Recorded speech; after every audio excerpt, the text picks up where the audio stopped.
Du bœuf Apis.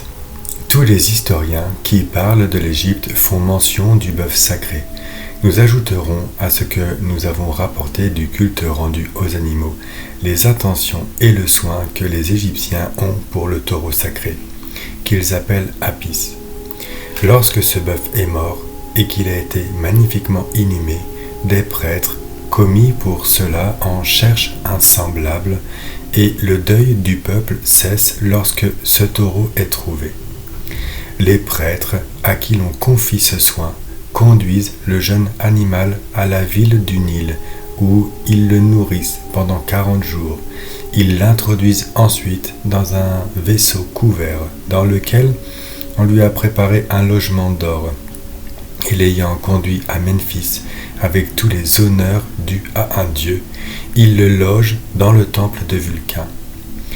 Pendant tout ce temps-là, les femmes seules ont permission de voir le bœuf. Elles se tiennent debout devant lui d'une manière très indécente. C'est le seul temps où elles puissent le voir.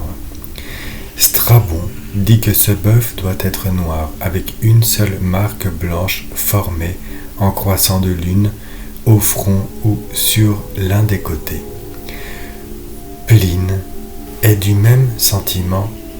Hérodote, en parlant d'Apis, que les Grecs nomment Epaphus, dit qu'il doit avoir été conçu par le tonnerre, qu'il doit être tout noir, ayant une marque carrée au front, la figure d'un aigle sur le dos, celle d'un escargot du haut palais, et le poil double à queue.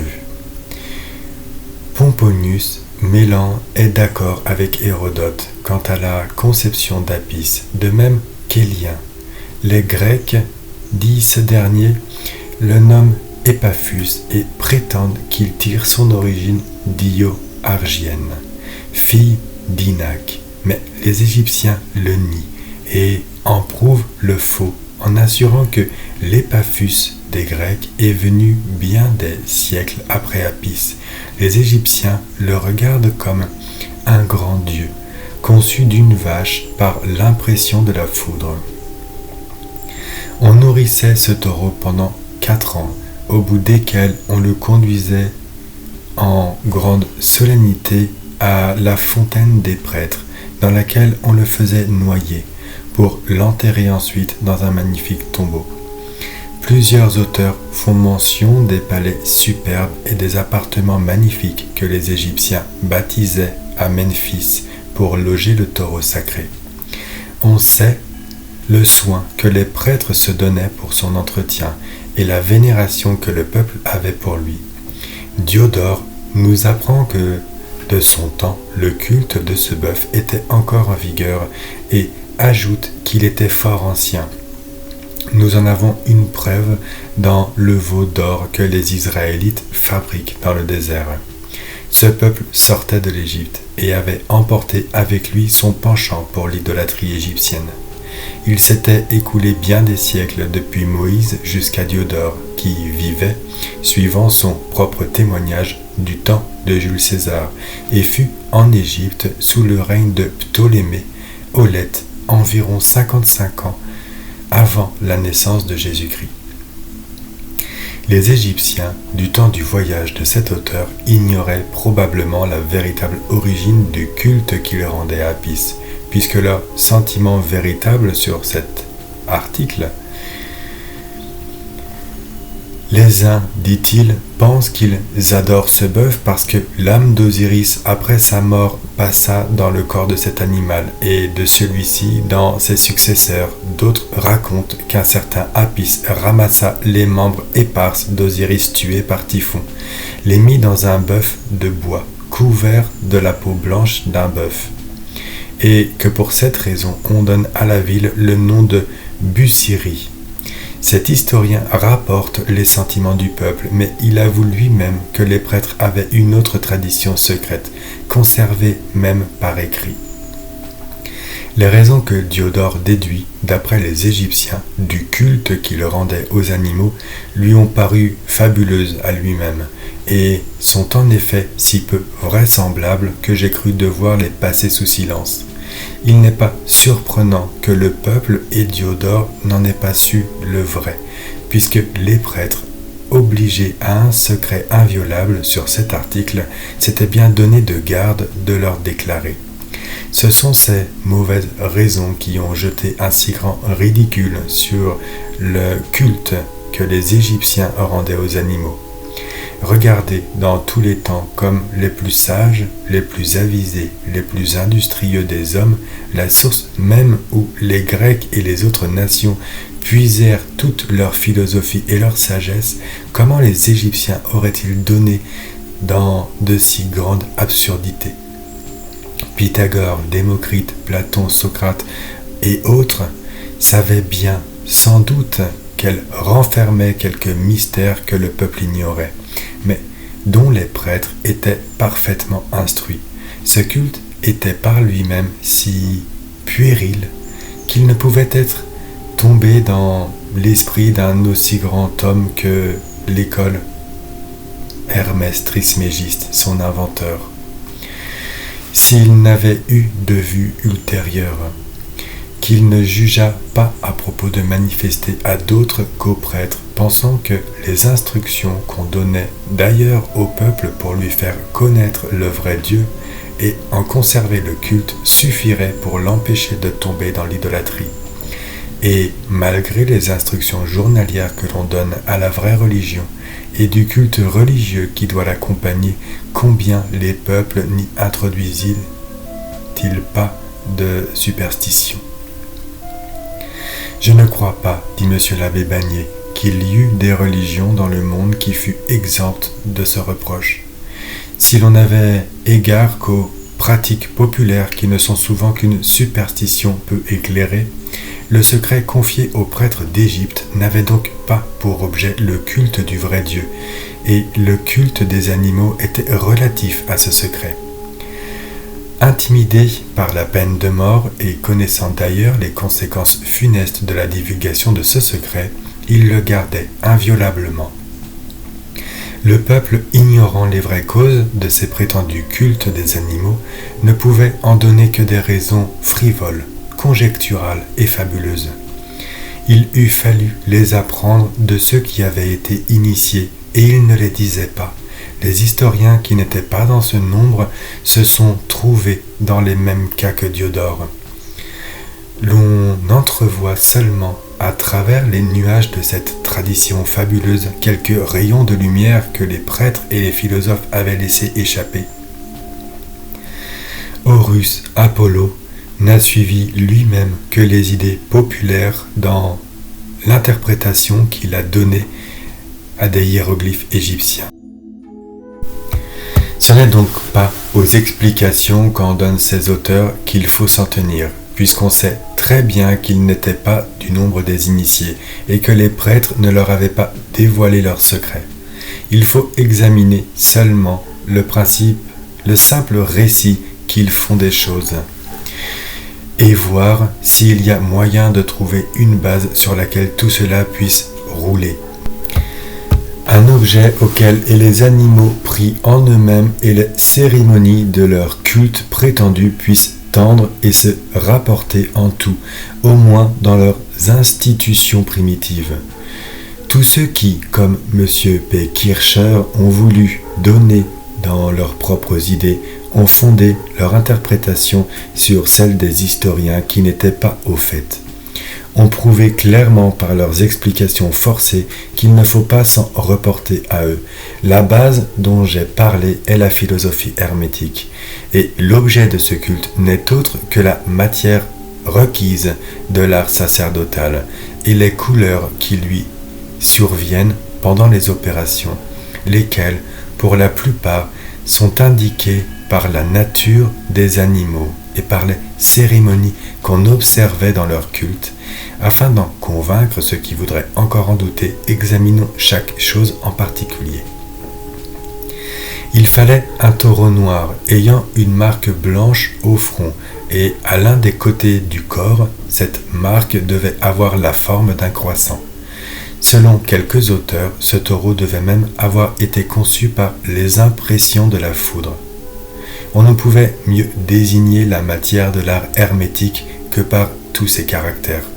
Quant à sa conception, Aymon dit en termes exprès qu'elle s'engendre parmi la foudre et le tonnerre. Le noir est le caractère indubitable de la vraie matière, comme le disent unanimement tous les philosophes hermétiques, parce que la couleur noire est le commencement et la clé de l'œuvre.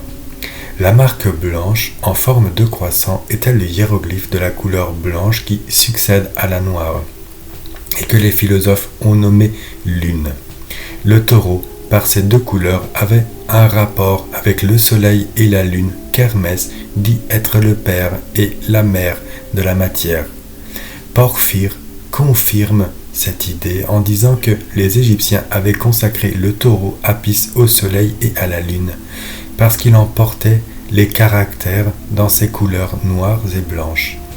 Et le scarabée qu'il devait avoir sur la langue, Apis était plus en particulier le symbole de la lune, tant à cause de ses cornes qui représentent le croissant, que parce que la lune, n'étant pas dans son plein, a toujours une partie ténébreuse indiquée par le noir, et l'autre partie blanche, claire et resplendissante, caractérisée par la marque blanche ou une forme de croissant. Ces raisons étaient suffisantes pour faire choisir un taureau de cette espèce pour caractère hiéroglyphique, préférablement à tout autre animal, mais les prêtres en avaient d'autres encore, dont le motif n'était pas moins raisonnable. Le soleil produit cette matière, la lune l'engendre, la terre est la matrice où elle se nourrit, c'est elle qui nous la fournit, comme les autres choses nécessaires à la vie. Et le bœuf est le plus utile à l'homme par sa force, sa docilité, son travail dans l'agriculture, dont les philosophes emploient sans cesse l'allégorie pour exprimer les opérations de l'art hermétique. C'est pour cette raison que les Égyptiens disaient allégoriquement qu'Isis et Osiris avaient inventé l'agriculture et qu'ils en faisaient les symboles du soleil et de la lune. Osiris et Isis n'étaient pas mal désignés par le bœuf, même suivant les idées de quelques auteurs attribuent aux Égyptiens à cet égard. Osiris signifie feu caché, le feu qui anime dans toute la nature et qui est le principe de la génération et de la vie des mixtes. Les Égyptiens pensaient, suivant le témoignage d'Abénéfi, que le génie et l'âme du monde habitaient dans le bœuf, que tous les signes ou marques distinctives d'Apis étaient autant de caractères symboliques de la nature. Les Égyptiens, au rapport d'Eusèbe, disaient aussi qu'ils remarquaient dans le bœuf beaucoup de propriétés solaires et qu'ils ne pouvaient mieux représenter Osiris ou le soleil que par cet animal. Mais s'il est vrai, dira-t-on, que les prêtres d'Égypte ne prétendaient pas donner au peuple Apis pour un dieu, pourquoi lui décerner un culte et des cérémonies? Je réponds à cela que le culte n'était pas un culte de latrie ou une véritable adoration,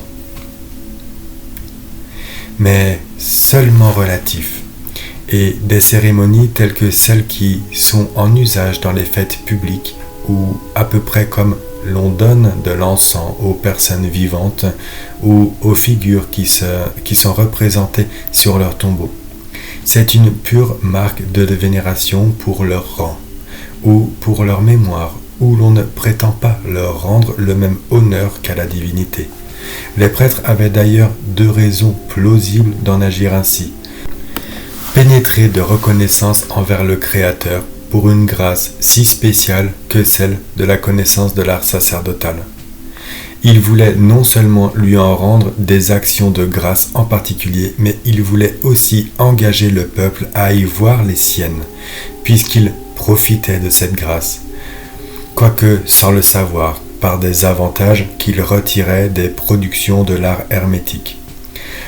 On présentait en conséquence à ce peuple qui ne se conduit guère que par le sens, l'animal le plus utile et le plus nécessaire pour l'engager à penser au Créateur et à recourir à lui en lui donnant occasion de réfléchir sur ses bienfaits. Il ne pouvait voir Dieu. Tout occupé des choses terrestres, il lui fallait un objet sensible qui le lui rappelât sans cesse et en particulier dans certains temps, c'est-à-dire le jour de fête et de pompe institué pour cela.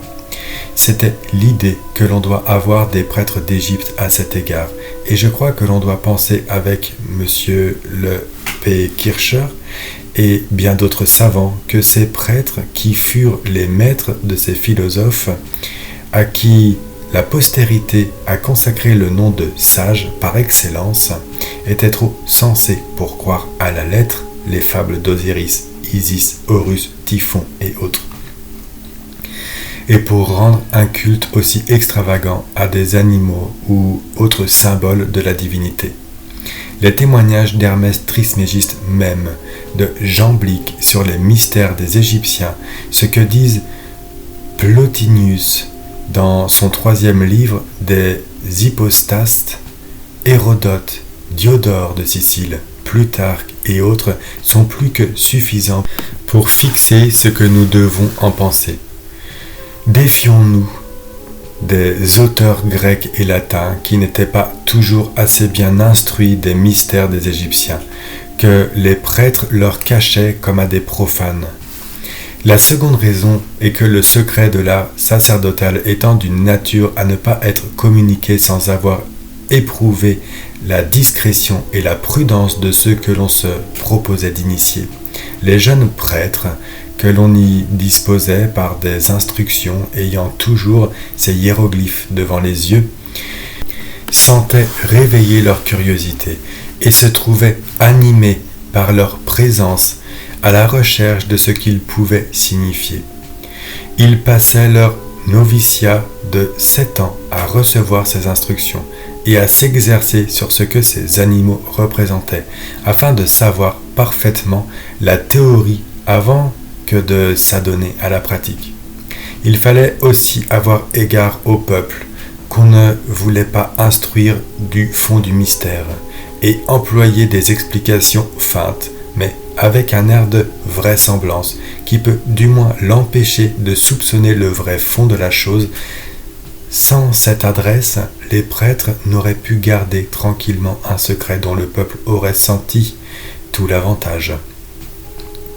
Les idées de religion que ce peuple y accommoda dans la suite devinrent aussi un frein qu'il posa lui-même à sa curiosité. Le feu entretenu perpétuellement dans les temples de Vulcain aurait bien pu l'irriter, mais les explications simulées, les fables allégoriques que l'on débitait à ce sujet empêchaient de faire attention à son véritable objet. La matière de l'art philosophique était donc désignée par Osiris et Iris, dont le symbole hiéroglyphique était le taureau, dans lequel les Égyptiens disaient que les âmes de ces dieux avaient passé après leur mort, ce qui lui faisait donner le nom de Sérapis, et les engageait à lui rendre les mêmes honneurs qu'à Osiris et Isis. Nous en dirons 2 mots ci-après. Les Grecs, instruits par les Égyptiens, représentaient aussi la matière philosophique par un ou plusieurs taureaux, comme on le voit dans les fables du Minotaure, renfermé dans le labyrinthe de Crète, vaincu par Thésée, avec le secours du filet d'Ariane.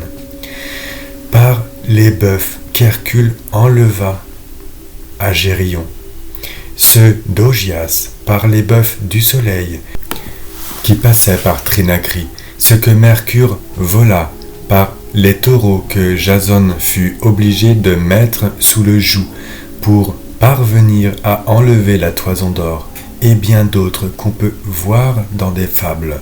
Tous ces bœufs n'étaient pas noirs et blancs comme devait l'être Apis, puisque ceux de Gérion étaient rouges, mais il faut observer que la couleur noire et la blanche qui lui succèdent dans les opérations de l'œuvre ne sont pas les 2 seules qui surviennent à la matière. La couleur rouge vient aussi après la blanche, et ceux qui ont inventé ces fables ont eu en vue ces différentes circonstances. Les voiles du vaisseau de Thésée étaient noires, même après qu'il eut vaincu le Minotaure, et celles du vaisseau d'Ulysse l'étaient aussi lorsqu'il partit pour reconduire Chryséis à son père.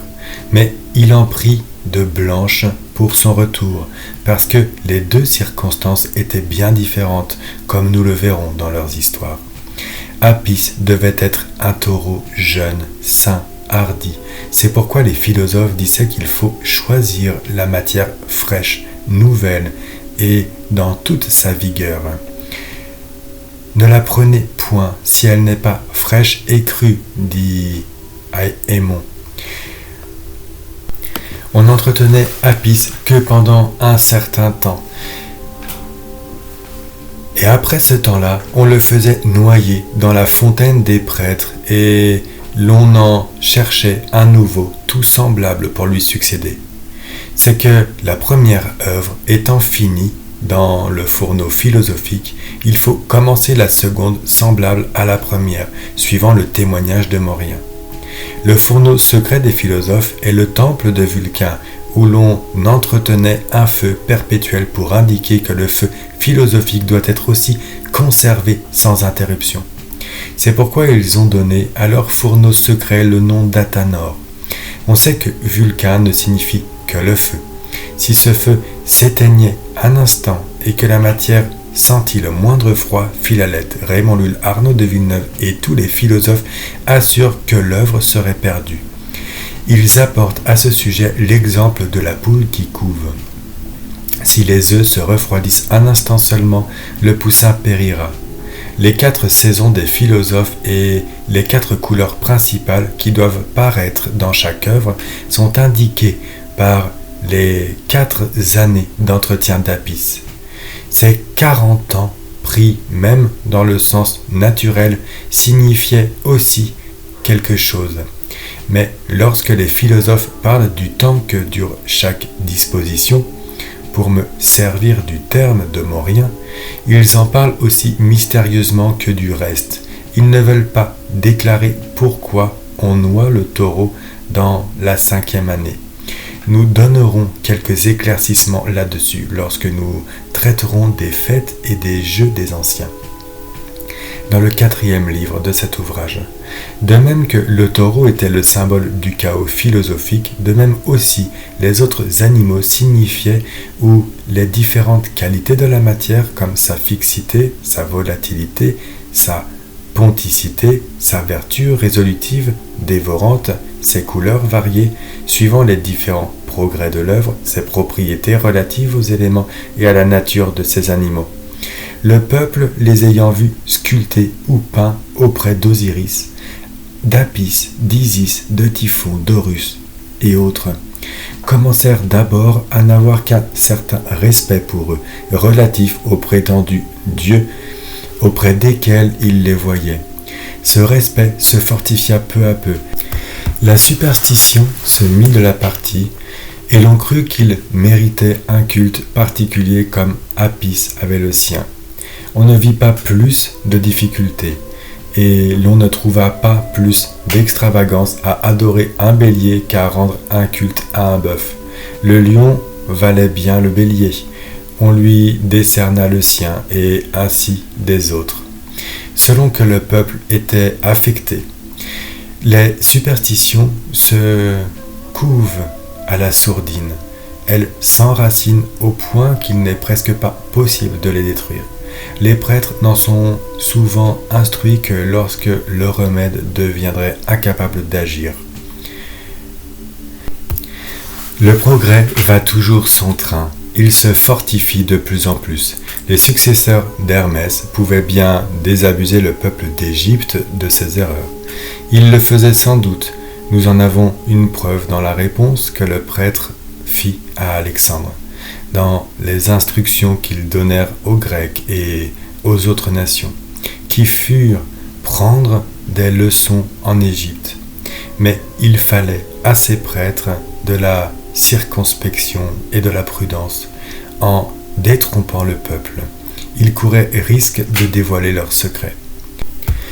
Si Si par exemple, en expliquant l'expédition d'Osiris, ils avaient dit qu'ils ne devaient pas l'entendre d'une expédition réelle et que les prétendus enseignements qu'ils donnaient aux différentes nations sur la manière de cultiver les terres et les ensemencer et d'en cueillir les fruits devaient s'entendre de la culture d'un champ bien différent que celui des terres communes, on leur aurait demandé quel était ce champ. Aurait-il dit, sans violer leur serment, que ce champ était la terre feuillée des philosophes où tous les adeptes disent qu'il faut semer leur or? Basile Valentin en a fait l'emblème de sa 8e clé. Il aurait été ensuite dans la nécessité de dire ce qu'il entendait par cette terre feuillée. C'est dans le même sens que les Grecs parlaient de Cérès, de Triptolème, de Dénis et autres. Cette erreur du peuple à l'égard des animaux le conduisit insensiblement dans ces cultes ridicules qu'on reproche aux Égyptiens. L'ignorance fit entendre le symbole pour la réalité. Ainsi, de superstition en superstition, d'erreur en erreur, le mal s'accrut toujours et infecta presque tout le monde. Chaque ville prit occasion de se choisir un dieu à sa fantaisie et en prit le nom comme si quelque dieu, sous la forme de cet animal, en avait été le fondateur. On vit alors Bubaste, ainsi nommé de bœuf, Léoncopolis, de lion, Lycopolis, de loup, etc. Strabon parle du culte que les Égyptiens rendaient aux animaux. Dit que les Saïtes et les Thébiens adoraient particulièrement le bœuf, les Latopolitiens, le Latus, poisson du Nil, les Lycopolitiens, le loup, les Hermopolitiens, le cynocéphale, les Babyloniens, la baleine. Ceux de Thèbes adoraient aussi l'aigle, les Mendéciens, le bouc et la chèvre, les Atribites, le rat, l'araignée. Nous ne parlerons que de quelques-uns, tels que le chien, le loup, le chat, le bouc, l'ichneumon, le cynocéphale, le crocodile, l'aigle, l'épervier et l'ibis. On pourra juger des autres par ceci. Si cet audio vous a plu, n'hésitez pas à mettre un j'aime qui aidera à sa diffusion. À bientôt.